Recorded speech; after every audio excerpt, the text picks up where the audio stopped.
Coucou mes amis, là j'ai un peu de temps, il y a mon mari qui est descendu faire des courses. Je vais profiter vous parler de la première fois que j'ai appris que je divorçais, mon premier divorce, ok?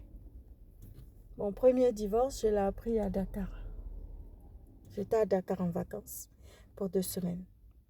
J'avais dit à mon mari, je voyageais parce que son papa était gravement malade et puis bon, il lui restait plus, il était diabétique. Il lui restait plus grand jour à vivre. Donc, c'était juste une histoire d'adieu et tout. On était déjà quittés au Liban.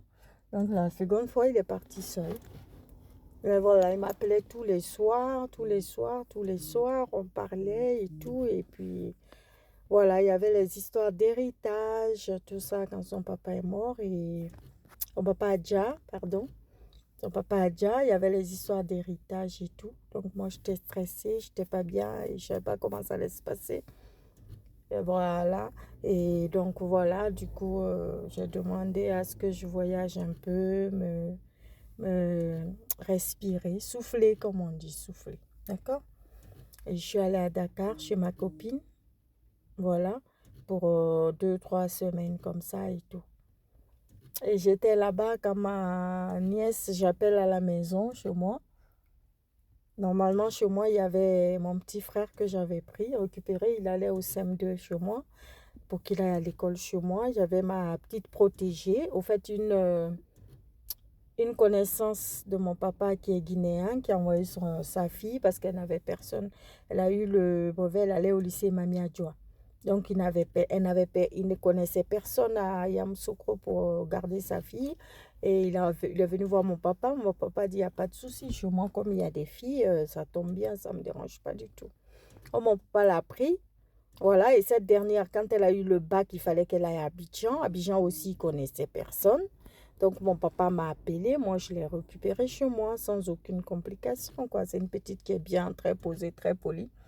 Et j'avais ma nounou. Il y avait la nounou qui s'occupait d'eux quand je n'étais pas là. Voilà, ils étaient 3 à la maison, donc c'était bien. Voilà, moi, j'appelais pour voir comment ils vont et tout, et tout, et tout. Il y avait tout à la maison, donc je n'avais pas à m'inquiéter. Habitait aux 2 plateaux là-bas, vers Polyclinique, les 2 plateaux. Donc, j'étais couchée un matin lorsque mon téléphone sonne. C'est le gars de la cabine. Parce que j'avais fait 2 jours, j'appelais mes petits frères, ma petite soeur, ma nounou, mon frère. Personne ne décrochait. Le numéro de personne ne passait. Et lui m'a appelé maintenant pour me dire, ah, bonjour ami. Je dis bonjour, comment tu vas? Tout ça saoulé.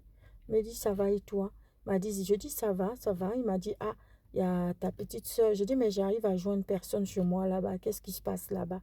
Il me dit, ah ouais, c'est pour ça même je t'appelle. Il y a ta petite soeur qui demande à ce que tu rentres tout de suite d'urgence.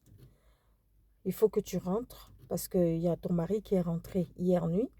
Et apparemment, il a bloqué le téléphone de tout le monde parce qu'il dit qu'il t'a pas dit de voyager et toi, tu as voyagé. Donc, il demande à tes soeurs que personne ne te prévienne. Il va voir, tu vas arriver quand. Ça n'avait pas de sens, vous comprenez? Donc,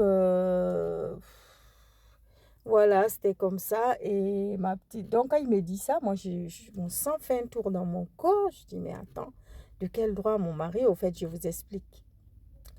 Je suis une femme très douce, très respectueuse et tout, mais je suis quelqu'un, quand je pète un câble, je pète un câble, quoi. Donc, surtout quand il y a des malentendus comme ça m'énerve. Parce que moi et lui, on sait que je lui ai dit que je voyageais. D'accord? Il a dit oui, vas-y, ça va te faire du bien et tout. Tu comprends? Voilà. Et du coup, voilà, mon mari a fini. T'as fini?